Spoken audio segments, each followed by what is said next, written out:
Hi hello. അപ്പോൾ എല്ലാവർക്കും cooperative വെഹിക്കലിലേക്ക് വീണ്ടും സ്വാഗതം. അപ്പോൾ നമ്മളിന്നിവിടെ അടുത്ത ചോദ്യപേപ്പർ ഡിസ്കസ് ചെയ്യാൻ വന്നിരിക്കുകയാണ്. ഓക്കെ, അപ്പോൾ അത് നമ്മൾ എന്നത്തെയും പോലെ തന്നെ ഒരു 10 ചോദ്യങ്ങളും മാക്സിമം റീസണിങ്ങിൻ്റെ 10 ചോദ്യങ്ങളും അതിന് സമാനമായിട്ടുള്ളൊരു 10 ചോദ്യങ്ങളാണ് നമ്മളിന്നിവിടെ ഡിസ്കസ് ചെയ്യാൻ പോകുന്നത്. ഓക്കെ, അപ്പോൾ നമുക്ക് നേരെ ഒന്നാമത്തെ ക്വസ്റ്റ്യനിലോട്ട് പോവാം. ക്വസ്റ്റ്യൻ നോക്കാം. One morning, Gopika started to walk towards the sun. After covering some distance, she turned to right, then again to the right, and after covering some distance, she again turns to the right. Now, in which direction she is facing? അപ്പോൾ നമുക്ക് ആദ്യം direction നോക്കാം. Okay, ഇത് north, south, west, ഇത് east. Okay, one morning Gopika started to walk towards the sun. Morning ആണ്. Okay, സണ്ണിന് നേരെ യാത്രയാണ്. അപ്പോൾ രാവിലെ എപ്പോഴും സൂര്യൻ ഉദിക്കുന്നത് എവിടെയായിരിക്കും? ഈസ്റ്റിലായിരിക്കും. ഓക്കെ, ഓർമ്മയുണ്ടായിരിക്കുക, ഈസ്റ്റിലാണ് എപ്പോഴും സൂര്യൻ ഉദിക്കുന്നത്. അപ്പോൾ ഗോപിക എങ്ങോട്ട് ഏത് ഡയറക്ഷനിലോട്ടാണ് പോകുന്നത്? ഇവിടെയാണ് ഗോപിക എങ്കിൽ ഈസ്റ്റ് ഡയറക്ഷനിലോട്ട് പോകുന്നത്. Okay, after covering some distance, ഒരു സെർട്ടൻ ഡിസ്റ്റൻസ് കവർ ചെയ്ത് she turn to the right. അപ്പോൾ ഗോപികയുടെ റൈറ്റ് എവിടെയാണ്? ഇങ്ങോട്ടാണ്. Okay, and right then again to the right, വീണ്ടും അവിടെ നിന്ന് എന്ത് ചെയ്തു? റൈറ്റ് ചെയ്തു. Okay, again to the right after covering some distance, കുറച്ച് ഡിസ്റ്റൻസ് എടുത്തതിന് ശേഷം ഗോപിക വീണ്ടും റൈറ്റ് എടുത്തതായിട്ടാണ് പറയുന്നത്. ക്ലിയർ ആയോ? She again turns to the right, വീണ്ടും റൈറ്റ് എടുത്ത്.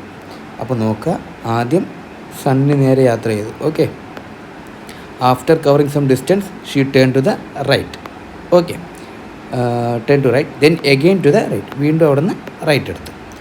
വീണ്ടും അവിടെ നിന്ന് കുറച്ച് ഡിസ്റ്റൻസ് കവർ ചെയ്തിട്ട് എന്താ പറയുന്നത്? She again turns to the right, വീണ്ടും അവിടെ നിന്ന് റൈറ്റിലോട്ട് പോയി. Now in which direction she is facing, ഏത് ഡയറക്ഷനിലോട്ടാണ് ഗോപിക ഫേസ് ചെയ്തിരിക്കുന്നത്? നമുക്കറിയാം, മേലോട്ടാണെങ്കിൽ ഏത് ഡയറക്ഷനാണ്? നോർത്ത് ഡയറക്ഷനാണ്. ഓക്കെ, ക്ലിയർ ആയോ? അടുത്ത ചോദ്യം നോക്കാം. അടുത്ത രണ്ടാമത്തെ ചോദ്യം നോക്കാം. An interstellar rover lands on an alien planet facing the rising sun. Okay, അത് ഈസ്റ്റ് ഡയറക്ഷനാണെന്ന് അവിടെ പറഞ്ഞിട്ടുണ്ട്. Okay, it moves 50 meters forward, rotates 90 degrees right to avoid a crater, moves another 20 meter, rotates 90 degree right second and finally take one more 90 degree right head. Which direction is its main camera facing now? Okay, അപ്പോൾ നമുക്ക് ആദ്യം direction നോക്കാം. ഇത് north, south, west and east. Okay, ഇനി നമുക്ക് നോക്കാം. Rover land ചെയ്ത് കഴിഞ്ഞു. ഓക്കെ, ആരെയാണ് ഫേസ് ചെയ്യുന്നത്? റൈസിങ് സണ്ണിനെയാണ്, അതായത് ഈസ്റ്റിനെയാണ്. ഓക്കെ, അപ്പോൾ ഈസ്റ്റിനെ ഇതാണ് ലാൻഡ് ചെയ്ത പൊസിഷൻ. ഓക്കെ, ഈസ്റ്റിനെ ഫേസ് ചെയ്ത് നിൽക്കുകയാണ്. എത്ര മീറ്റർ മൂവ് ഫോർവേഡ് ചെയ്തു? 50 meters. ഓക്കെ, 50 meters ഫോർവേഡ് ചെയ്തു. Okay, rotates 90 degree right. 90 degree എന്ന് പറയുമ്പോൾ സ്ട്രെയിറ്റ് റൈറ്റ് ആണ്. Okay, 90 degree right to avoid a crater, ഒരു വലിയൊരു കുഴിയെ അവോയ്ഡ് ചെയ്യാൻ വേണ്ടിയിട്ട് അതെന്ത് ചെയ്തു? അവിടെ നിന്ന് ഒരു 90 degree റൈറ്റ് എടുത്തു. എത്ര മൂവ് ചെയ്തു? Moves another 20 meter. എത്ര മീറ്റർ മൂവ് ചെയ്തു? 20 meter മൂവ് ചെയ്തു. ഓക്കെ, ക്ലിയർ അല്ലേ? അടുത്ത നോക്കാം. റൊട്ടേറ്റ്സ് 90 degree റൈറ്റ് അഗെയിൻ, വീണ്ടും ഇവിടുന്ന് എത്ര എടുത്തു? 90 degree റൈറ്റ് എടുത്തു. എത്ര ഡിസ്റ്റൻസ് കവർ ചെയ്യുന്ന അവിടെ പറഞ്ഞിട്ടില്ല. Okay, and finally takes one more 90 degree turn, വീണ്ടും ഒരു 90 degree റൈറ്റാണ് എടുത്തു. ക്ലിയർ അല്ലേ? Finally takes one more 90 degree right turn. Which direction is its main camera facing now? നമുക്കറിയാം, മുകളിലോട്ടാണെങ്കിൽ നമുക്കിവിടെ നമ്മൾ മാർക്ക് ചെയ്തിട്ടുണ്ട് ഏത് ഡയറക്ഷൻ? North direction. ഓക്കെ, അപ്പോൾ നോർത്ത് ഡയറക്ഷനിലോട്ടാണ് ഇത് വീണ്ടും ഫേസ് ചെയ്തിരിക്കുന്നത്. ക്ലിയർ അല്ലേ? അടുത്ത മൂന്നാമത്തെ ചോദ്യം നോക്കാം. അടുത്ത മൂന്നാമത്തെ ചോദ്യം നോക്കിയോളൂ. Select the odd one from the given alternative. ഈ തന്നിരിക്കുന്നവയിൽ ഓഡ് വൺ ഏതാണെന്നാണ് നമുക്ക് ചോദിച്ചിരിക്കുന്നത്. ഓക്കെ, ആദ്യം നോക്കാം. കേണലാണ്, രണ്ടാമത്തെ ക്യാപ്റ്റൻ, മൂന്നാമത്തെ കോർപ്പറൽ, നാലാമത്തെ ആരാണ്? കളക്ടർ. ഓക്കെ, അപ്പോൾ നമുക്കറിയാം, ക്യാപ്റ്റനും കേണലും കോർപ്പറൽ എന്ന് പറയുന്നത് ഇത് മൂന്ന് എന്താണ്? ആർമി റാങ്കുമായിട്ട് ബന്ധപ്പെട്ടാണ്. ഓക്കെ, ആർമി റാങ്കുമായിട്ട് ബന്ധപ്പെട്ടാണ്. കേണൽ എന്ന് പറയുന്നത് ഒരു സീനിയർ മോസ്റ്റ് കമ്മീഷണർ ഓഫീസറാണ് കേട്ടോ, കമ്മീഷണഡ് ഓഫീസറാണ്. ഓക്കെ, അതുപോലെ തന്നെ ക്യാപ്റ്റൻ എന്ന് പറയുന്നത് ഒരു കമ്മീഷണഡ് ഓഫീസറാണ്. ഓക്കെ, കോർപ്പറൽ എന്ന് പറയുന്നത് ഒരു നോൺ കമ്മീഷണർ ഓഫീസറാണ്. ഓക്കെ, നോൺ കമ്മീഷണർ ഓഫീസറാണ്, ഒരു ലോവസ്റ്റ് റാങ്കാണ്. ഓക്കെ, കളക്ടർ എന്ന് പറയുന്നത് നമുക്കറിയാം എന്താണ്, അതൊരു അഡ്മിനിസ്ട്രേറ്റീവ് പോസ്റ്റാണ്. ഓക്കെ, ഒരു സിവിൽ സർവൻ്റാണ്. ഓക്കെ, അതൊരു അഡ്മിനിസ്ട്രേറ്റീവ് പോസ്റ്റാണ്. അപ്പം ബാക്കി 3 ആർമി റാങ്കുമായിട്ട് ബന്ധപ്പെട്ടാണ്. കളക്ടറുമാണ് നമുക്ക് എന്തുള്ളത്, ഒരു ഓഡ് വൺ ആയിട്ടുള്ളത്. ഓക്കെ, നമുക്ക് അടുത്ത ചോദ്യം നോക്കാം. 4ാമത്തെ ചോദ്യം. Select the odd word out from the given alternative of creatures. ഇതൊരു ക്രിയേച്ചേഴ്സ് ആണെന്ന് എടുത്ത് പറഞ്ഞിട്ടുണ്ട്. ഓക്കെ, നോക്കാം. എ എന്ന് പറയുന്നത് ഗ്രിഫിൻ, ബി എന്ന് പറയുന്നത് പെഗസസ്, ആൻഡ് സി എന്ന് പറയുന്നത് platypus, and D, option D എന്താണ്, ഫിനിക്സ്. ഇതിലേതാണ് ഓഡ് വൺ എന്നാണ് നമുക്ക് നോക്കേണ്ടത്. ഓക്കെ, അപ്പോൾ നോക്കിയോളൂ. ഗ്രിഫിൻ, പെഗസസ്, ഫീനിക്സ്, ഈ 3 എന്താണ്, പുരാണങ്ങളിലുള്ള 3 ജീവികളാണ്. ഓക്കെ, അത് ഐതിഹ്യങ്ങളിലുള്ളൊരു 3 ജീവികളാണ്. അതിൻ്റെ ഫോട്ടോസും കറക്റ്റ് കാര്യങ്ങൾ ഞാനിവിടെ മെൻഷൻ ചെയ്തേക്കാം. ഓക്കെ, PDF മെൻഷൻ ചെയ്തേക്കാം. പ്ലാറ്റിപ്പസ് എന്ന് പറയുന്ന ജീവി നിലവിൽ ഭൂമിയിൽ കാണപ്പെടുന്ന ജീവിയാണ് എന്താണ്, ഈ പ്ലാറ്റിപ്പസ് എന്ന് പറയുന്ന ജീവി. ഓക്കെ, ബാക്കി 3 ജീവികളിലും ഫിനിക്സ് പക്ഷികളെന്ന് കേട്ടിട്ടില്ലേ. പെഗസസ് എന്നൊക്കെ പറഞ്ഞത് കുതിരയ്ക്ക് ചിറക് വന്നിട്ട് അതുപോലത്തെ ഒരു മൃഗമാണ്. ഓക്കെ, അതൊരു പുരാണങ്ങളിലെ ഐതിഹ്യങ്ങളിലുള്ള ജീവികളാണ്. അപ്പോൾ ഇവിടെ ഓഡ് വൺ എന്ന് പറയുന്നത് എന്താണ്, പ്ലാറ്റിപ്പസ് എന്ന് പറയുന്ന ജീവിയാണ്. ഓക്കെ, അടുത്ത ചോദ്യം നോക്കാം നമുക്ക്. Choose the pair that best illustrates the സിമിലർ റിലേഷൻഷിപ്പ് ബിറ്റ്വീൻ ദ 2 related words given below. Okay, അപ്പോൾ താഴെ തന്നിരിക്കുന്ന ലെറ്റർ വേർഡ് എന്ന് പറയുന്ന പേര് മാതിരി താഴെ തന്നിരിക്കുന്ന 4 ഓപ്ഷനിൽ ഏതാണ് ഇതിന് സമമായിട്ട് വരിക എന്നാണ്. അപ്പോൾ നമുക്ക് ക്വസ്റ്റ്യനിൽ തന്നിരിക്കുന്ന വേർഡിനെ നമുക്ക് ആദ്യം എന്ത് ചെയ്യുക, അനലൈസ് ചെയ്യാം. ലെറ്റർ വേർഡ് അതിന് സമമായിട്ടായിരിക്കും. ലെറ്റർ വേർഡ് എന്ന് പറയുമ്പോൾ നമുക്കറിയാം ലെറ്റേഴ്സ് ചേർന്നാൽ മാത്രമേ എന്ത് ഫോം ചെയ്യത്തുള്ളൂ, വേർഡ് ഫോം ചെയ്യത്തുള്ളൂ. ഓക്കെ, അപ്പോൾ ഫസ്റ്റ് തന്നിരിക്കുന്ന ആ പാർട്ട് ഒരു അടുത്ത പാർട്ടിനെ റിലേറ്റ് ചെയ്യുന്നത് എങ്ങനെയാണ്, അതിന് ആ പാർട്ട് ഫുൾ ഫോം ആവുമ്പോൾ ഉണ്ടാവുന്ന സാധനമാണ് രണ്ടാമത്തെ പാർട്ട്. ക്ലിയറായി? അതായത് ഈ ലെറ്റേഴ്സ് സംയോജിച്ചുണ്ടാവുന്നതാണ് വേർഡ്. ഓക്കെ, അപ്പോൾ നമ്മുടെ ഈ തന്നിരിക്കുന്ന 4 ഓപ്ഷനിൽ നമ്മൾ അങ്ങനെ പെയർ ചെയ്യുന്ന എന്തെങ്കിലും ഉണ്ടോ എന്ന് നോക്കണം. അതായത് ക്ലബ്ബ് ഫോം ആകുമ്പോൾ ഉണ്ടാകുന്നതാണോ പീപ്പിള്? അല്ല. മനസ്സിലായോ? പ്രൊഡക്റ്റ് കൂടുതൽ ഫോം ആകുമ്പോൾ ഉണ്ടാകുന്നതാണോ ഫാക്ടറി? അല്ല. ഫാക്ടറിയുടെ ഔട്ട്പുട്ടാണ് പ്രോഡക്റ്റ് എന്ന് പറയുന്നത് അല്ലേ. നോക്കാം. പേജ് കൂടുതൽ ഫോം ആകുമ്പോൾ ഉണ്ടാകുന്നതാണോ ബുക്ക്? അല്ലേ? കറക്റ്റല്ലേ? പേജസ് കൂടുതൽ ഫോം ആകുമ്പോൾ നമുക്ക് എന്തായിട്ട് മാറും? അതൊരു ബുക്കായിട്ട് മാറും. ഓക്കെ, നമുക്ക് ഓപ്ഷൻ സി നമുക്ക് എന്ത് ചെയ്യാം, കറക്റ്റാക്കാം. ഓപ്ഷൻ ഡി നോക്കാം. ഹോംവർക്ക് കൂടുന്ന ഫോം ചെയ്യുമ്പോഴാണ് സ്കൂൾ ഉണ്ടാകുന്നത്? അല്ല. ഓക്കെ, അപ്പോൾ നമ്മൾ റിലേറ്റ് ചെയ്യേണ്ടത് നമുക്ക് ക്വസ്റ്റ്യന് തന്നിരിക്കുന്ന പെയർ എങ്ങനെയാണോ റിലേറ്റ് ചെയ്യുന്നത് അതുപോലെ ഓപ്ഷൻസും റിലേറ്റ് ചെയ്യണം എന്നുള്ളത് കാര്യം കൺഫേം ആക്കുക. ഓക്കെ, ലെറ്റർ വേർഡെന്ന് പറഞ്ഞു കഴിഞ്ഞാൽ ലെറ്റർ ധാരാളം ചേരുമ്പോഴാണ് നമുക്ക് ലെറ്റർ സംയോജിക്കുമ്പോഴാണ് വേർഡ് ഉണ്ടാവുക. അതുപോലെ താഴെ തന്നിരിക്കുന്നത് എന്ത് സംയോജിക്കുമ്പോഴാണ് ഒന്നാമത്തെ പാർട്ട് സംയോജിക്കുമ്പോൾ ആണ് നമുക്ക് രണ്ടാമത്തെ പാർട്ട് ഉണ്ടാവുക എന്നുള്ള കാര്യങ്ങൾ കൺഫേം ആക്കണം. ഓക്കെ, ഇവിടെ ഈ 4 ഓപ്ഷനിൽ ഏത് മാത്രമേ ഉള്ളൂ? ഓപ്ഷൻ സി, പേജ്, ബുക്ക് മാത്രമേ അങ്ങനെ കണ്ടീഷൻ സാറ്റിസ്ഫൈ ചെയ്യുന്നുള്ളൂ. ക്ലിയർ അല്ലേ? നമുക്ക് അടുത്ത 6ാമത്തെ ചോദ്യം നോക്കാം.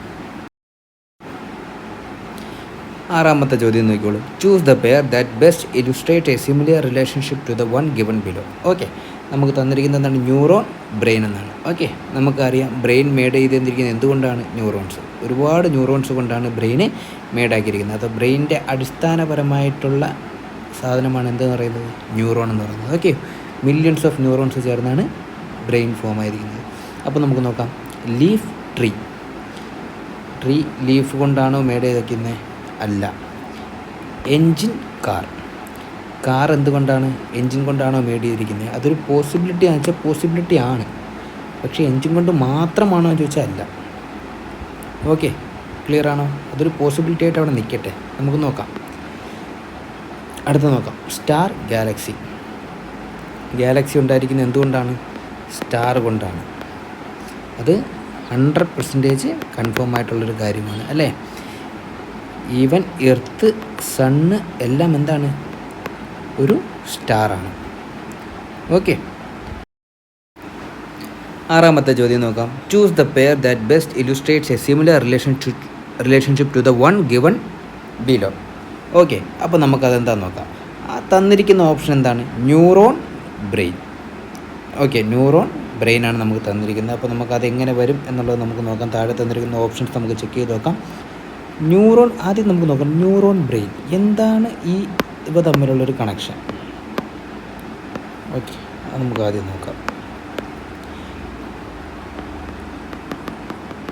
മില്യൺസ് ഓഫ് ന്യൂറോൺ ചേർന്നാണ് എന്ത് ഫോം ആവുന്നത്? ബ്രെയിൻ ഫോം ആവുന്നത്. ഓക്കെ, ഒരുപാട് യൂണിറ്റ് ചേർന്നാണ് നമുക്ക് എന്താവുന്നത്? ബ്രെയിൻ ഫോം ആവുന്നത്. അപ്പോൾ ബ്രെയിനിൻ്റെ തന്നെ ഒരു ബേസിക് യൂണിറ്റാണ് ന്യൂറോൺ എന്ന് പറയുന്നത്. ഇത് നമ്മൾ ആദ്യം മനസ്സിലാക്കാം. ഇനി നമ്മൾ ഓപ്ഷൻ ചെക്ക് ചെയ്യാം.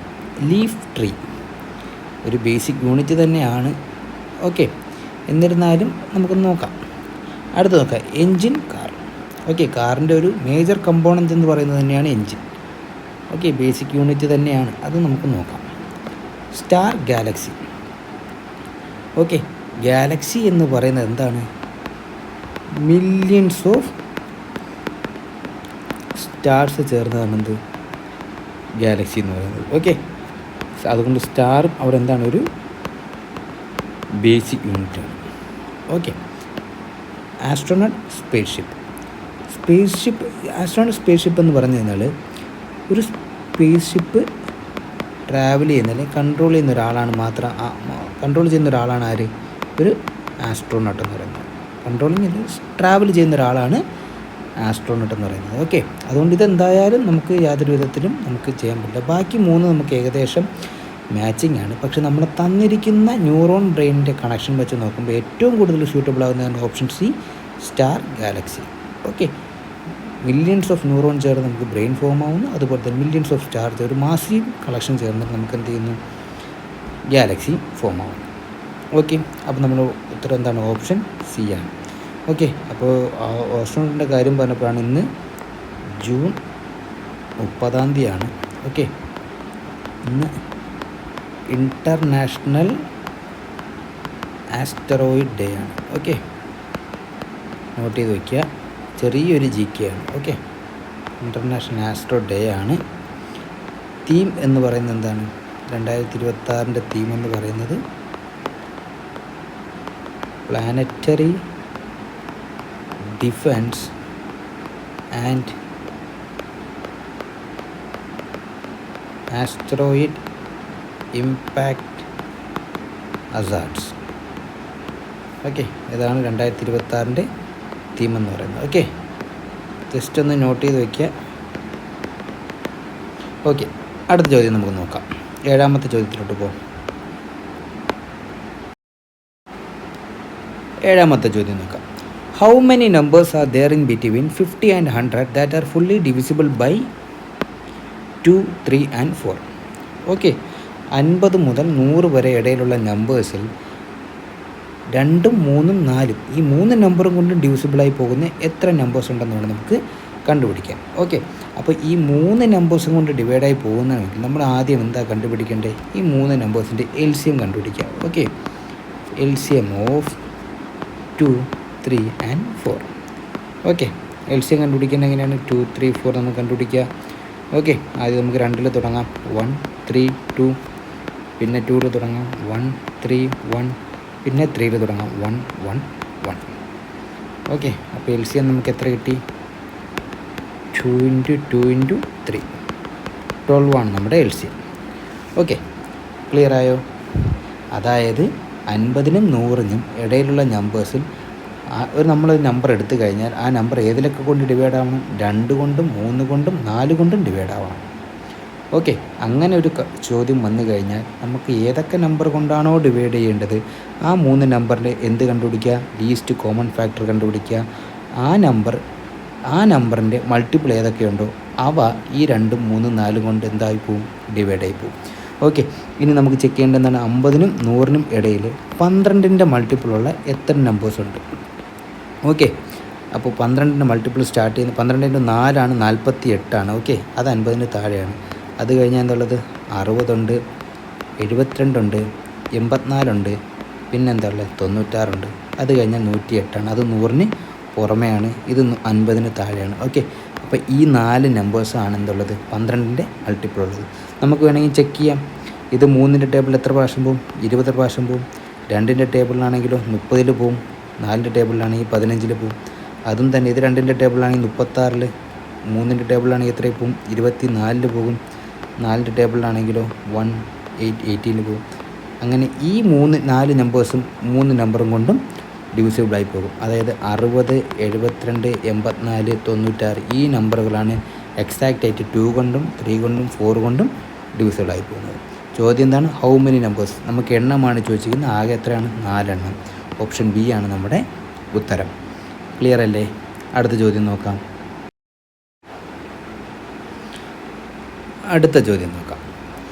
A cyber security expert needs to guess a 3-digit passcode between 100 and 200.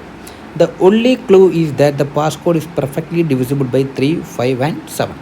What is the sum of the digits of the correct passcode? Same ചോദ്യം തന്നെയാണ് നമ്മൾ കുറച്ച് വേറെ രീതിക്ക് ചെയ്യുന്നത്. ഓക്കെ, അതായത് ഒരു സൈബർ സെക്യൂരിറ്റി എക്സ്പെർട്ടിന് വേണ്ടത് ഒരു 3 ഡിജിറ്റ് പാസ്കോഡ് അയാൾക്ക് ഗസ് ചെയ്യണം. അതായത് നമുക്ക് എത്രയ്ക്ക് മുതൽ എത്രയുടെ ഇടയിലാണെന്നറിയാം, 100നും 200നും ഇടയിലാണെന്നറിയാം. പക്ഷേ അയാളുടെ വേഗമുള്ള ക്ലൂ എന്താണ്? അത് 3 ആ നമ്പർ എന്തുകൊണ്ട് ഡിവിസിബിളായി പോകും? 3ലും 5ലും 7ലും കൊണ്ട് മാത്രം ഡിവിസിബിളായി പോകുന്ന ഒരു നമ്പറാണ്. ഓക്കെ, അപ്പോൾ നമുക്ക് എന്ത് ചെയ്യാം? സെയിം മെത്തേഡ് തന്നെ അങ്ങനെ ഒരു നമ്പർ കണ്ടുപിടിക്കുക. നമ്മൾ എന്ത് ചെയ്യുക? LCM കണ്ടുപിടിക്കുക. 3, 5, 7. ഓക്കെ, 3ൽ മൾട്ടിപ്ലൈ പോകുന്നത് എന്താണ്? 3 മാത്രമേ ഉള്ളൂ. 5, 7. 5ൽ പോകുമ്പോഴോ 1, 1, 7. 7ൽ പോകുമ്പോൾ 1, 1, 1. ഓക്കെ, അപ്പോൾ നമ്മുടെ LCM എന്ന് പറയുന്നത് എത്രയായിരിക്കും? 3 × 5 × 7. അതായത് 105 ആണ് നമ്മുടെ LCM. ക്ലിയർ ആയോ? അപ്പോൾ 100നും 200നും ഇടയിൽ 105ൻ്റെ മൾട്ടിപ്പിൾ പോകുന്ന എത്ര നമ്പറുണ്ട്? നമുക്ക് 105ൻ്റെ ടേബിൾ എടുക്കാം. 105 × 1, 105. 105 × 2, 210. ഓക്കെ, അത് 200 കഴിഞ്ഞു പോയി. ഓക്കെ, അപ്പോൾ ആകെ ഒരു നമ്പറേ ഉള്ളൂ. ഏതാണ്? 105 എന്ന് പറയുന്ന ഒറ്റ നമ്പർ മാത്രമേ ഡിവിസിബിളായി പോകത്തുള്ളൂ. ഓക്കെ, അപ്പോൾ അയാളുടെ പാസ്കോഡ് എന്താണ്? 105 ആണ് അയാളുടെ പാസ്കോഡ്. പക്ഷേ ചോദിച്ചിരിക്കുന്ന ചോദ്യം നോക്കുക, what is the sum of the digits of the correct passcode? അതായത് ഇതിൻ്റെ സമ്മാണ്. അതായത് 1 + 0 + 5. ഓക്കെ, 6. ചോദ്യം സെയിം ആണ്. പക്ഷെ നിങ്ങൾക്ക് ക്വസ്റ്റ്യൻ പേപ്പറിൽ ചോദിച്ചിരിക്കുന്ന ചോദ്യവും നമ്മളിപ്പോൾ ചെയ്ത എക്സാമ്പിൾ ചോദ്യം തമ്മിലുള്ള എൻ്റെ ഒരു വ്യത്യാസം മനസ്സിലായോ? ആൻസർ സെയിം ആണ്, പക്ഷേ നിങ്ങൾ തിങ്ക് ചെയ്ത് ലോജിക്ക് ചെയ്ത് ചോദിച്ചിരിക്കുന്ന ചോദ്യത്തിലോട്ട് എത്താനുള്ളൊരു ബുദ്ധിമുട്ടാണ്. ഓക്കെ, അതിന് ഒരുപാട് ക്വസ്റ്റ്യൻസ് ഇതുപോലെ വർക്കൗട്ട് ചെയ്ത് കഴിഞ്ഞാൽ നിങ്ങൾക്കതൊരു തടസ്സമെല്ലാം ഉണ്ടാവും. ഓക്കെ, നമുക്ക് അടുത്ത ചോദ്യം നോക്കാം. 9ാമത്തെ ചോദ്യം നോക്കാം. നമുക്ക് 9ാമത്തെ ചോദ്യം നോക്കാം. Which of the following fractions is greater than 2/3 and less than 4/5? Okay, തന്നിരിക്കുന്ന ഓപ്ഷൻസിൽ എന്താണ് പറഞ്ഞിരിക്കുന്നത്? 2/3 വലുതുമായിരിക്കണം, എന്നാൽ 4/5 ചെറുതുമായിരിക്കുന്നത് ഏത് ഫ്രാക്ഷനാണ് താഴെയുള്ളതെന്നാണ് ചോദ്യം. അപ്പോൾ നമുക്ക് 2 ഫ്രാക്ഷൻസ് തന്നു കഴിഞ്ഞാൽ ഗ്രേറ്റർ ഏതാണ് ലെസ് ഏതാണെന്ന് ഈസി, അതായത് നമ്മൾ ഡിവൈഡ് ചെയ്ത് എടുക്കാണ്ട് നമുക്ക് ഈസി ആയിട്ട് ഐഡൻറ്റിഫൈ ചെയ്യുന്ന മെത്തേഡ് ഞാൻ മുന്നേ ഉള്ളൊരു ചോദ്യ പേപ്പർ ഞാൻ ഡിസ്കസ് ചെയ്തിട്ടുണ്ടായിരുന്നു.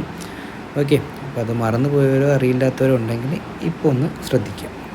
നോക്കാം, ഞാൻ ഇപ്പോൾ ഒരു എക്സാമ്പിൾ എടുക്കുകയാണ്. ഞാൻ ഈ 2 നമ്പർ തന്നെ എടുക്കും. 2/3 4/5. ഓക്കെ, ഇതിലേതാണ് വലുത് നമുക്ക് കണ്ടുപിടിക്കണം. ഓക്കെ, നമ്മൾ എന്ത് ചെയ്യുക? ജസ്റ്റ് ആദ്യം ക്രോസ് മൾട്ടിപ്ലൈ ചെയ്യുക. 2 കൊണ്ട് 5നെ മൾട്ടിപ്ലൈ ചെയ്യുക. എത്രയാണ്? 10. ഓക്കെ, ആ 10 ആർക്കുള്ളതാണ്? LHSനുള്ളതാണ്. ഓക്കെ, അടുത്ത 3 കൊണ്ട് ആരെ മൾട്ടിപ്ലൈ ചെയ്യുക? 4നെ മൾട്ടിപ്ലൈ ചെയ്യുക. എത്രയാണുള്ളത്? 12 ആണ്. ക്ലിയർ ആണോ? ഇനി നമ്മൾ ഈ 2 നമ്പേഴ്സ് തമ്മിൽ കമ്പയർ ചെയ്യുക. അതായത് 12ഉം 10ഉം. ഇതിലാരാണ് വലുത്? 12 ആണ് വലുത്. അപ്പോൾ 10 ഈസ് ലെസ് ദാൻ 12. അതായത് 2/3 ഈസ് ലെസ് ദാൻ 4/5. ക്ലിയർ ആണോ? ഓക്കെ, ഇങ്ങനെയാണ് നമ്മൾ 2 ഫ്രാക്ഷൻ ഗ്രേറ്റർ ആണോ ലെസ് ആണോ ഈസി ആയിട്ട് നമ്മൾ ഐഡൻറ്റിഫൈ ചെയ്യുന്നത്. ഓക്കെ, ഇനി നമുക്ക് ചോദ്യത്തിലോട്ട് പോവാം. ഇനി നമുക്ക് ചോദ്യം നോക്കാം. അവരെന്താ പറഞ്ഞിരിക്കുന്നത്? 2/3 ഗ്രേറ്റർ ആയിട്ടുള്ള ആൾക്കാർ ആദ്യം കണ്ടുപിടിക്കാം. ഓക്കെ, നമുക്കെന്താ അങ്ങനെ ആദ്യം അത് കണ്ടുപിടിച്ച് നോക്കാം. 2/3, 3/4 ഗ്രേറ്റർ ആരാ നോക്കാം. ഇവിടെ 2 × 4 ചെയ്യുക 8 വരും, 3 × 3 ചെയ്യുക 9 വരും. അപ്പം 3/4 ഗ്രേറ്ററാണ്. അപ്പോൾ അത് ഓക്കെ. ഇനി അടുത്ത് നോക്കാം. 2/3 5/6. ഓക്കെ, 2 × 6 ചെയ്യുക 12 വരും, 3 × 5 ചെയ്യുക 15 വരും. ഓക്കെ, ഇവിടെ ഗ്രേറ്റർ ആരാണ്? 5/6 ആണ്. 15 ആണ് ഗ്രേറ്റർ, അപ്പോൾ 5/6 ഗ്രേറ്റർ ആണ്. ഇനി അടുത്ത് നോക്കാം 2/3 6/7. ആരാ ഗ്രേറ്റർ നോക്കാം? 2 × 7 14 വരും, 3 × 6 18 വരും. ഓക്കെ, അപ്പോൾ 14 16 നോക്കുമ്പോൾ 18 ആണ് ഗ്രേറ്റർ, അതായത് 6/7 ആണ് ഇവിടെ ഗ്രേറ്റർ. ഓക്കെ, അപ്പം നമുക്ക് ഗ്രേറ്റർ ദാൻ എന്നുള്ള കണ്ടീഷൻ എല്ലാവരും കണ്ടീഷൻ ഫോളോ ചെയ്യുമെന്ന് തോന്നുന്നു. നമുക്ക് അടുത്ത കൂടെ നോക്കാം. 2/3 7/8. ഇതാരാ വരിക? 16 വരും. 3 × 7 എത്ര വരും? 21 വരും. അപ്പോൾ ഈ രണ്ട് നമ്പറും കമ്പയർ ചെയ്യുമ്പോൾ ആരാ വലുത്? ഓക്കെ, 16 is less than 21, അതായത് 7/8 ആണ് വലുത്. അപ്പോൾ നമുക്ക് ആദ്യത്തെ കണ്ടീഷൻ എല്ലാ ഓപ്ഷനും ഫോളോ ചെയ്യുന്നുണ്ട്. ഓക്കെ, അതായത് 2/3-നേക്കാളും വലുതാണ് തന്നിരിക്കുന്ന ഓപ്ഷൻ എല്ലാം. ഇനി അടുത്ത എന്താണ്? Less than 4/5. അത് നമുക്ക് നോക്കാം. ഇനി അടുത്ത ആരൊക്കെ നോക്കാം? 4/5-ഉം 3/4. വീണ്ടും നമ്മൾ ഒന്നേന്ന് വരാം. ഓക്കെ, 4/5-നേക്കാളും ചെറുതായിരിക്കണം 3/4. നമുക്ക് നോക്കാം. 4 × 4 എത്രയാണ്? 16. 5 × 3 എത്രയാണ്? 50. ഇനി നമുക്ക് നോക്കാം, കണ്ടീഷൻ നോക്കാം. 16 ആണ് വലുത് അല്ലേ? അതായത് 4/5 എന്ന് പറയുന്നത് എന്താണ്? ഗ്രേറ്റർ ദാൻ 3/4 അല്ലേ? അതായത് 3/4 is less than 4/5. ഓക്കെ, അപ്പോൾ ആദ്യത്തെ കണ്ടീഷൻ തന്നെ രണ്ടും ഫോളോ ചെയ്യുന്നുണ്ട്.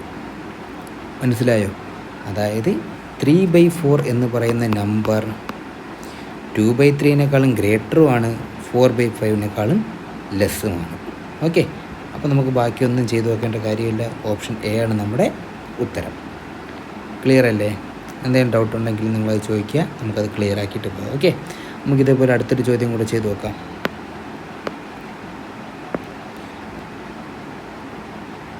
A secret portion recipe requires a magical ingredient concentration strictly greater than 3/5 but less than 3/4. Okay, same സംഭവം തന്നെയാണ്, ചോദ്യത്തിൽ കുറച്ച് വ്യത്യാസം അത്രയേ ഉള്ളൂ. ഓക്കെ, 3/5-നേക്കാളും വലുതായിരിക്കണം, 3/4-നേക്കാളും ചെറുതായിരിക്കണം. അപ്പോൾ നമുക്ക് നോക്കാം, ഓപ്ഷൻ വൈസ് നോക്കാം. 3/5 ഉണ്ട്, 1/2 ഉണ്ട്. ആരാ വലുത് നോക്കാം? 6 5. ഓക്കെ, അപ്പോൾ 3/5 വലുതാണ്. ഒന്നാമത്തെ കണ്ടീഷൻ സാറ്റിസ്ഫൈ ആയി. 3/5 5/8. ഓക്കെ, 3 × 8 24 25. രണ്ടാമത്തെ കണ്ടീഷനാണെങ്കിലോ ഗ്രേറ്റർ ദാൻ 3/5 ആണ്, അതും സാറ്റിസ്ഫൈഡ് ആണ്. അടുത്ത് 3/5 7/8 24 35 അല്ലേ? അതും വലുതാണ്. നാലാമത്തെ കണ്ടീഷൻ നോക്കാം. 3/5 4/9 27 20. ഓക്കെ, ഇവിടെ ആരാണ് വലുത്? ഇവിടെ 3/5 ആണ് വലുത്. അപ്പോൾ ഇവിടെ അത് കണ്ടീഷൻ സാറ്റിസ്ഫൈഡ് ആണ്. നമുക്ക് എന്താണ് ചോദ്യം? Greater than 3/5. ഓക്കെ, 3/5-നേക്കാളും വലുതാണ്, പക്ഷേ 4/9 എന്താണ്? ചെറുതാണ്. അതുകൊണ്ട് അത് ഫോളോ ചെയ്യില്ല. അപ്പോൾ നമുക്കിനി ഈ മൂന്ന് ഓപ്ഷന് നമുക്ക് അടുത്ത ആരായിട്ട് ചെറുതാണോ നോക്കണം? 3/4-നേക്കാളും ചെറുതാണോ നോക്കണം. ഓക്കെ, നാലാമത്തെ ഓപ്ഷൻ നമുക്ക് എടുക്കേണ്ട കാര്യമില്ല, കാരണം ആദ്യത്തെ കണ്ടീഷൻ അത് സാറ്റിസ്ഫൈ ചെയ്യുന്നില്ല, അതുകൊണ്ട് നമ്മളത് ചെയ്യേണ്ട കാര്യമില്ല. ഇനി നമുക്ക് 3 ഓപ്ഷൻ നോക്കാം. 3/4 1/2. ഓക്കെ, ഇത് സ്വാഭാവികമായിട്ട് നിങ്ങൾക്ക് കാണുമ്പോൾ അറിയാം എന്താണ്? 3/4 എന്ന് പറയുന്നത് 3/4, 1/2 എന്ന് പറയുന്നത് അരയാണ്. ഓക്കെ, 3/4-നേക്കാളും ചെറുതാണ് അര. അത് വേണമെങ്കിൽ നമുക്ക് ഫോർമുല വെച്ച് നമ്മളിപ്പോൾ പഠിച്ച രീതിക്ക് ചെയ്ത് നോക്കാം. 3 × 2 6. ഓക്കെ, 4 × 1 4. എന്തായാലും 6 is ഗ്രേറ്റർ ദാൻ 4. അതായത് 3/4 1/2 എന്ന് പറയുന്നത് എന്താണ്? Less than 3/4. Less than 3/4. 3/4-നേക്കാളും ചെറുതാണ് 1/2 എന്ന് പറയുന്നത്. ഓക്കെ, അപ്പോൾ നമുക്ക് ഓപ്ഷൻ എ തന്നെയാണ് ഇവിടെയും ഫോളോ ചെയ്യുന്നത്. ക്ലിയർ അല്ലേ? മനസ്സിലായോ? നമുക്ക് അടുത്ത ചോദ്യം നോക്കാം. 11ാമത്തെ ചോദ്യം നോക്കാം.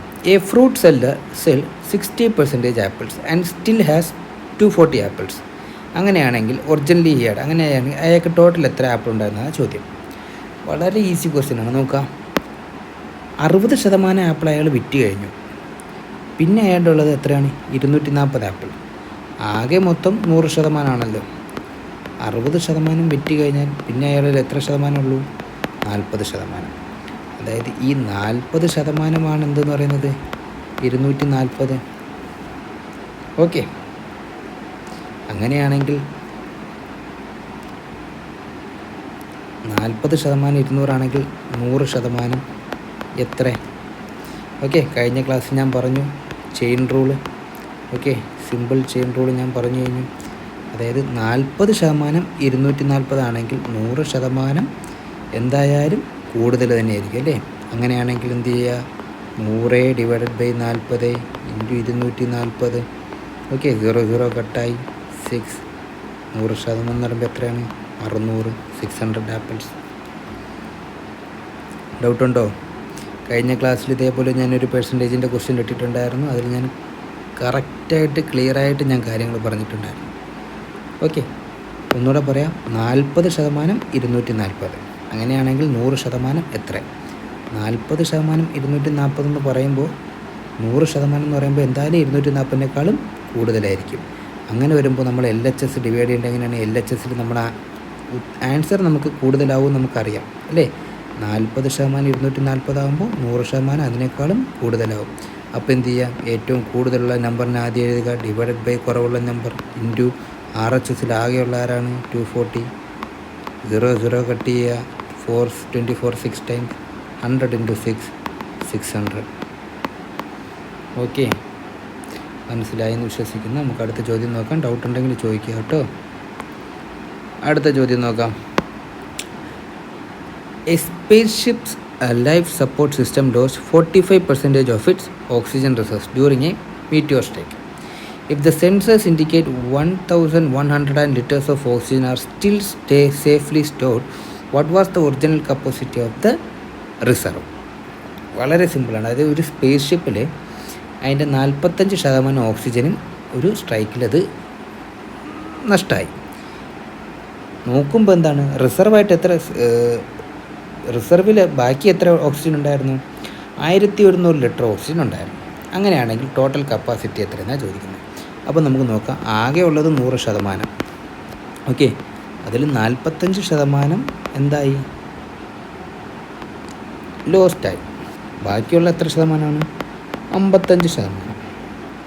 ഓക്കെ, ഈ 55% എന്തെന്ന് പറയുന്നത് 1100 ലിറ്റർ. അതായത് ഈ 55% ആണ് 1100 ലിറ്റർ. അങ്ങനെയാണെങ്കിൽ നമുക്ക് എന്താ കണ്ടുപിടിക്കേണ്ടത്? ഒറിജിനൽ കപ്പാസിറ്റി, അതായത് 100% എത്ര? ഓക്കെ, നമുക്കറിയാം 55% 1100 ആണെങ്കിൽ 100% എന്ന് പറയുമ്പോൾ എന്തായാലും 1100-നേക്കാളും കൂടുതലായിരിക്കും. ഓക്കെ, അപ്പോൾ നമുക്കിവിടെ LHS എഴുതുമ്പോൾ എങ്ങനെ എഴുതാം? ഏറ്റവും കൂടുതലുള്ളതിന് ആദ്യം എഴുതാം 100 ഡിവൈഡഡ് ബൈ 55. ഓക്കെ, ഇത് കഴിഞ്ഞു. ഇൻറ്റു RHSൽ ആരെ നമുക്ക് അറിയത്തുള്ളൂ? 1100 അറിയത്തുള്ളൂ. അപ്പോൾ ഇൻറ്റു 1100. ഓക്കെ, 55ഉം 1100 20 കട്ടായി പോവും. 100 × 20 2000 ലിറ്റേഴ്സ്. ഓപ്ഷൻ ബി ആണ് നമ്മുടെ ഉത്തരം. ക്ലിയർ അല്ലേ? നമുക്ക് അടുത്ത 13ാമത്തെ ചോദ്യം നോക്കാം. അടുത്ത 13ാമത്തെ ചോദ്യം നോക്കാം. A man buys a cycle for ₹2400 and sells it as a loss of 50%. What is the selling price of the cycle? Okay, ഒരാൾ ഒരു സൈക്കിൾ വാങ്ങി. എത്ര രൂപയ്ക്ക് വാങ്ങി? 2400 രൂപയ്ക്ക് വാങ്ങി. അതിന് അയാൾ 15% നഷ്ടത്തോടു കൂടി വിറ്റു. അങ്ങനെയാണെങ്കിൽ അയാൾ എത്ര രൂപയ്ക്ക് വിറ്റു? നഷ്ടത്തോടു കൂടി വിൽക്കുക എന്ന് പറഞ്ഞാൽ ഈ 2400-ൻ്റെ 15%-മാണ് അയാൾക്ക് നഷ്ടമുണ്ടായത്. ക്ലിയർ ആയോ? 2400-ക്ക് വാങ്ങി, അതിന് അയാൾ 15% നഷ്ടത്തിൽ വിറ്റു. അങ്ങനെയാണെങ്കിൽ എത്ര രൂപയ്ക്ക് വിറ്റു? അങ്ങനെയാണെങ്കിൽ ഈ 2400-ൻ്റെ 15%-ആണ് അയാളുടെ ഉണ്ടായ നഷ്ടം.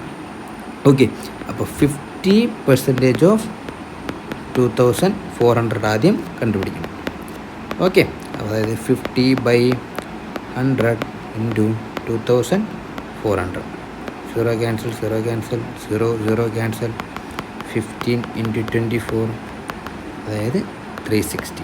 ഓക്കെ, അയാൾക്ക് എത്ര രൂപ നഷ്ടമുണ്ടായി? 360 രൂപ അയാൾക്ക് നഷ്ടമുണ്ടായി. അയാൾ വാങ്ങിയത് 2400 രൂപയ്ക്കാണെങ്കിൽ അയാൾക്ക് നഷ്ടമുണ്ടായത് എത്ര തുകയാണ്? 360 രൂപ തുകയാണ് അയാൾക്ക് നഷ്ടമുണ്ടായത്. ഓക്കെ,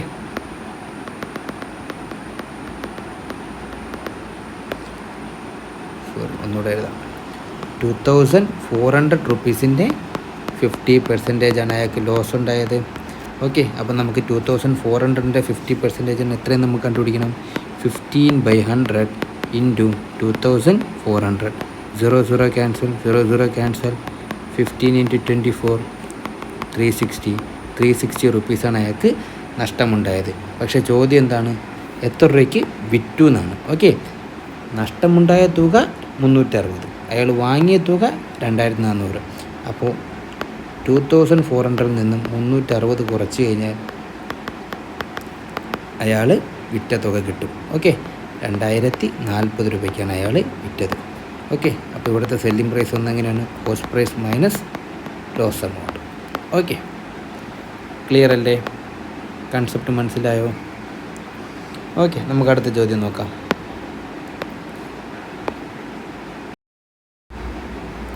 അപ്പോൾ 4ാമത്തെ ചോദ്യം നോക്കാം. An antique dealer acquired a rare cost amulet for ₹4,500. After experiencing continuous bad luck, they desperately sold it at a 25% loss to a traveling merchant.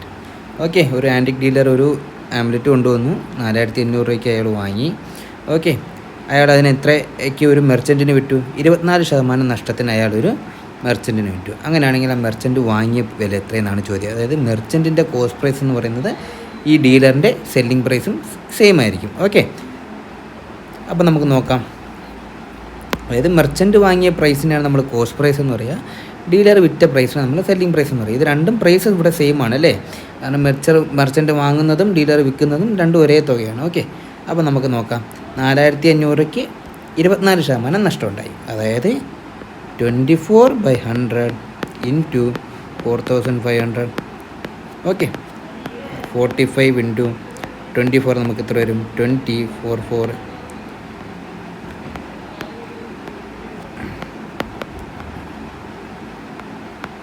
Okay, 1180 ആണ് അയാൾക്കുണ്ടായ ലോസ്. ക്ലിയർ ആയോ?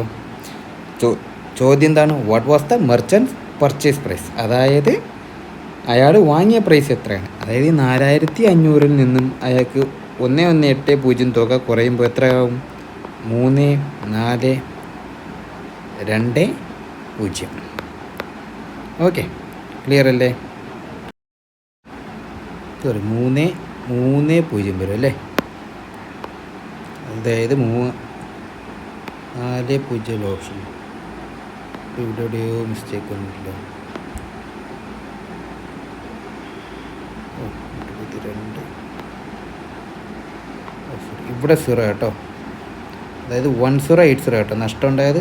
സോറി, ചെറിയൊരു മിസ്റ്റേക്ക് കേട്ടോ. 1080 ആണ് ഇവിടുത്തെ ലോസ്. ഓക്കെ, അപ്പോൾ 3420 ആണ് അയാളുടെ ഇവിടുത്തെ സെല്ലിംഗ് പ്രൈസ്, അല്ലെങ്കിൽ ആ മെർച്ചൻറ്റിൻ്റെ പർച്ചേസ് പ്രൈസ്. ക്ലിയർ അല്ലേ? ഓക്കെ, അടുത്ത ചോദ്യം നോക്കാം. In the first 12 overs of a cricket match, the run rate was 5.5. What should be the run rate in the remaining 30 overs to reach the target of 332 runs? Okay, അപ്പോൾ എന്താണ് ഈ run rate എന്ന് ആദ്യം മനസ്സിലാക്കുക. Okay, run rate എന്ന് പറയുന്നത് ഒരു ഓവറിൽ നമ്മൾ എത്ര റൺ എടുത്തു എന്നുള്ളൊരു ആവറേജ് കണക്കാണ് റൺ റേറ്റ് എന്ന് പറയുന്നത്. ഓക്കെ, ഒരു ആവറേജ് കണക്കാണ് നമ്മൾ എന്താ റൺ റേറ്റ് എന്ന് പറയുന്നത്. ഓക്കെ, അതായത് 12 ഓവറിൻ്റെ റൺ റേറ്റ് എന്ന് പറയുന്നത് 5.5 ആണ്. ഓക്കെ, അതായത് ഏകദേശം ഒരു ഓവറിൽ 5.5 റണ്ണ് വെച്ച് എടുത്തിട്ടുണ്ട്. അങ്ങനെയാണെങ്കിൽ എന്താണ്, what should be the run rate in the remaining 38 overs to reach the target of 332 runs. അപ്പോൾ 12 ഓവറിൻ്റെ റൺ റേറ്റ് എന്ന് പറയുന്നത് 5.5 ആണെങ്കിൽ അതിൻ്റെ അർത്ഥം എന്താണ്? ഒരു ഓവറിൽ നമ്മൾ എത്ര എടുത്തു? 1.1. ഒരു ഓവറിൽ നമ്മൾ 5.5 എടുത്തെന്നാണ് അതിൻ്റെ അർത്ഥം. ഓക്കെ, 12 ഓവർ ആയപ്പോഴത്തേക്കും റൺ റേറ്റ് എത്രയായി എന്ന് പറഞ്ഞിട്ടുണ്ട്. 12 ഓവർ ആയപ്പോഴത്തേക്കും റൺ റേറ്റ് 5.5 ആയി. അതായത് ഒരു ഓവറിൽ നമ്മൾ എത്ര റൺ എടുത്തു? 5.5 റൺ എടുത്തു. അങ്ങനെയാണെങ്കിൽ 12 ഓവറിൽ എത്ര റൺ എടുക്കും നമ്മൾ? 12 × 5.5, അതായത് 65 റൺ എടുത്തു. ക്ലിയർ ആണോ? മനസ്സിലായോ?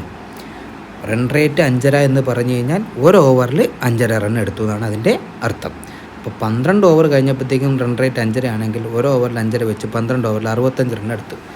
അങ്ങനെയാണെങ്കിൽ ബാക്കിയുള്ള 38 ഓവറിൽ കളിക്കുമ്പോൾ നമ്മൾ റൺ റേറ്റ് എത്ര കീപ്പ് ചെയ്യണം? അതായത് ഒരു ഓവറിൽ എത്ര റൺ വെച്ച് നമ്മൾ എടുക്കണം? നമുക്കറിയാം ആകെ ടാർഗറ്റ് എത്രയാണ്? 332. ഓക്കെ, ടാർഗറ്റിൻ്റെ 65 റൺ നമ്മളിവിടെ ആൾറെഡി എടുത്തു കഴിഞ്ഞു അല്ലേ. അപ്പോൾ 2 വരും 267. ഓക്കെ, അപ്പോൾ നമുക്കിനി റിമൈനിങ് ആയിട്ടുള്ള റൺ എത്രയാണ്? 267. മനസ്സിലായോ? ക്ലിയർ അല്ലേ? ഇവിടെ ഒരു ചെറിയ മിസ്റ്റേക്ക്. 12 into 5.5 എന്ന് പറയുന്നത് 66 ആണ്. 66 ആണ്. അപ്പോൾ ഇവിടെ 266. ഓക്കെ, 266 റൺസാണ് നമുക്കിനി ബാക്കി എടുക്കാനുള്ളത്. ക്ലിയർ ആയോ? ഒന്നുകൂടെ പറയണോ? റൺ റേറ്റ് എന്ന് പറയുന്നത് ഒരു ഓവറിൽ നമ്മൾ എത്ര റൺ എടുത്തു എന്നുള്ളതിനാണ് നമ്മൾ എന്താ പറയുക? റൺ റേറ്റ് എന്ന് പറയുക. ഓക്കെ, 12 ഓവർ കഴിഞ്ഞപ്പോൾ റൺ റേറ്റ് എത്രയായിട്ട് നിലനിന്നു? 5.5. അതായത് 12 ഓവറിൽ ആകെ 66 റണ്ണ് എടുത്തു കഴിഞ്ഞു. ബാക്കിയുള്ളത് 38 ഓവറാണ്. ആ 38 ഓവറിൽ നമ്മൾ എത്ര റൺ റേറ്റ് മെയിൻറ്റെയിൻ ചെയ്താൽ നമുക്ക് 332 റണ്ണ് ആയ ടാർഗറ്റ് നമുക്ക് അച്ചീവ് ചെയ്യാൻ പറ്റും. ടോട്ടൽ 332 ആണ്. അതിൽ 66 റൺ എടുത്തു കഴിഞ്ഞാൽ ബാക്കി എത്ര റണ്ണാണുള്ളത്? 266. ഈ 266 റൺ എടുക്കാൻ എത്ര ഓവറുണ്ട്? 38 ഓവറുണ്ട്.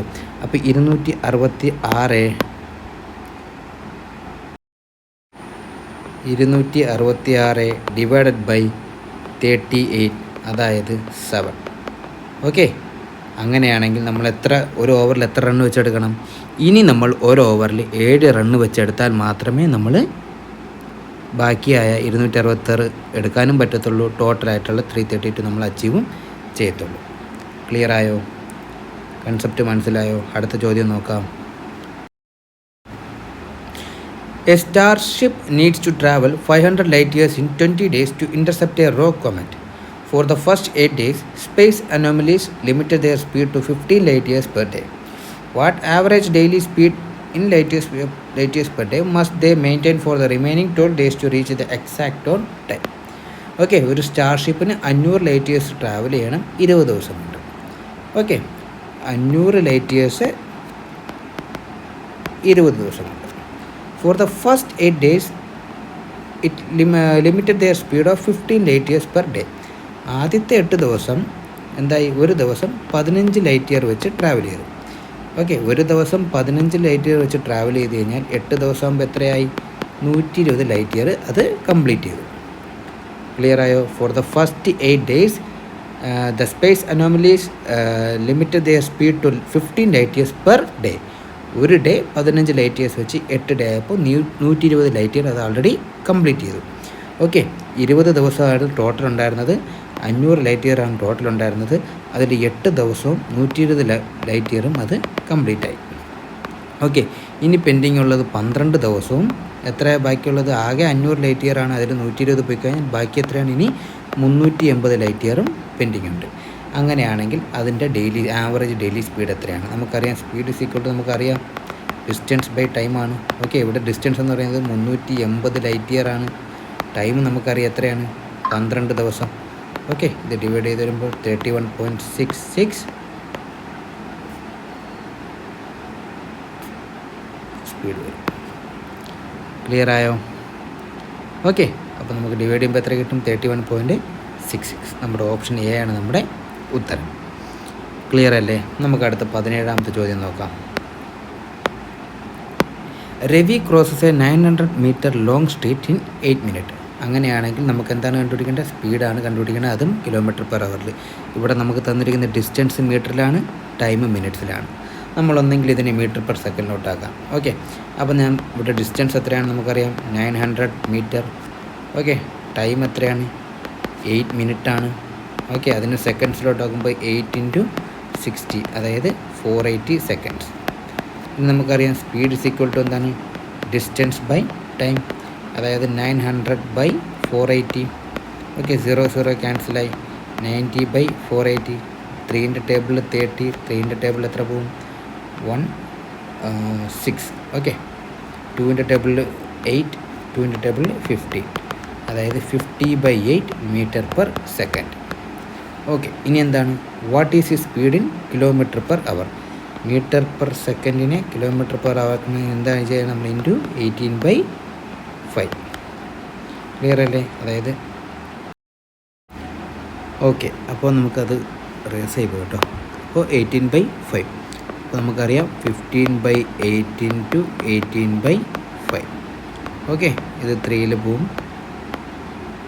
4 9, അതായത് 27/, എത്ര വരാം, 4 വരും അല്ലേ. അതായത് 6.75 km/h. ഓക്കെ, അടുത്ത ചോദ്യം നോക്കാം നമുക്ക്.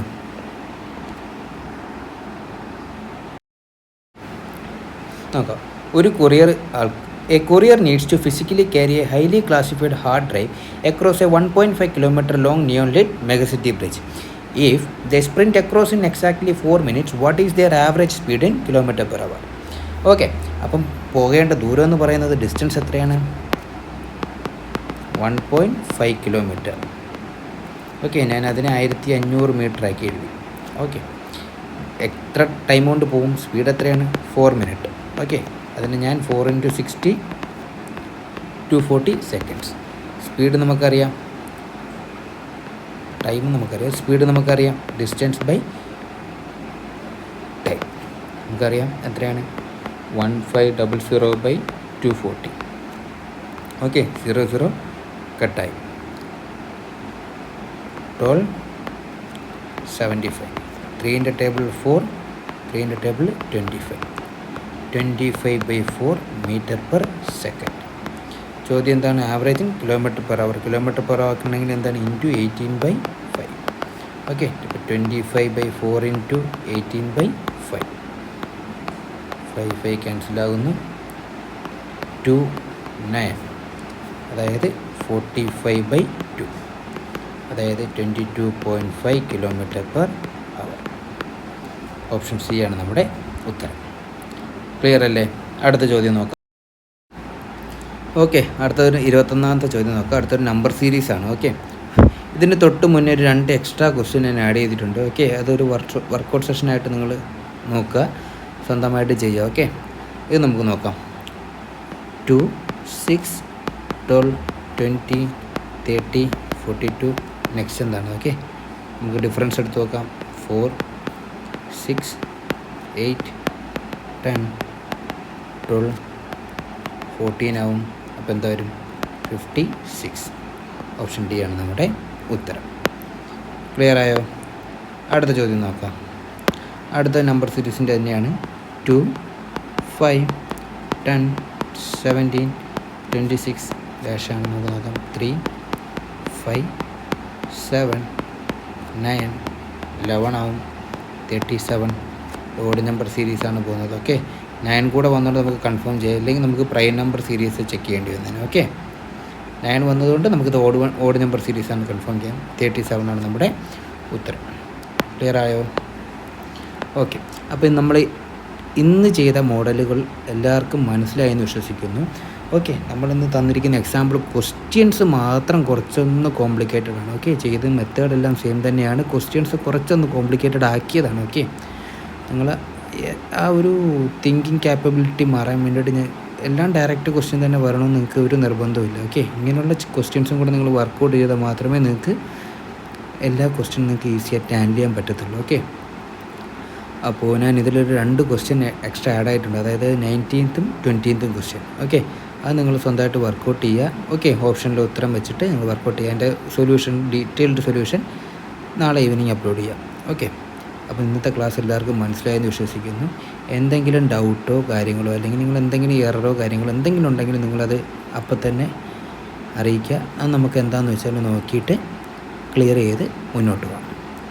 ഓക്കെ, അപ്പോൾ ക്ലാസ് എല്ലാവർക്കും മനസ്സിലായെന്ന് വിശ്വസിക്കുന്നു. എന്തെങ്കിലും ഡൗട്ട് ഉണ്ടെങ്കിൽ നിങ്ങൾ വീണ്ടും ഞാൻ പറയുകയാണ്, എന്ത് ഡൗട്ട് ഉണ്ടെങ്കിലും നിങ്ങൾക്കത് ക്ലാരിഫൈ ചെയ്ത് പോകാവുന്നതാണ്. ഓക്കെ, അപ്പോൾ ഇന്നത്തെ ക്ലാസ് ഇത്രേ ഉള്ളൂടാ.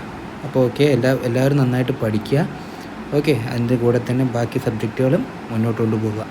ഓക്കെ, അപ്പോൾ താങ്ക് യു.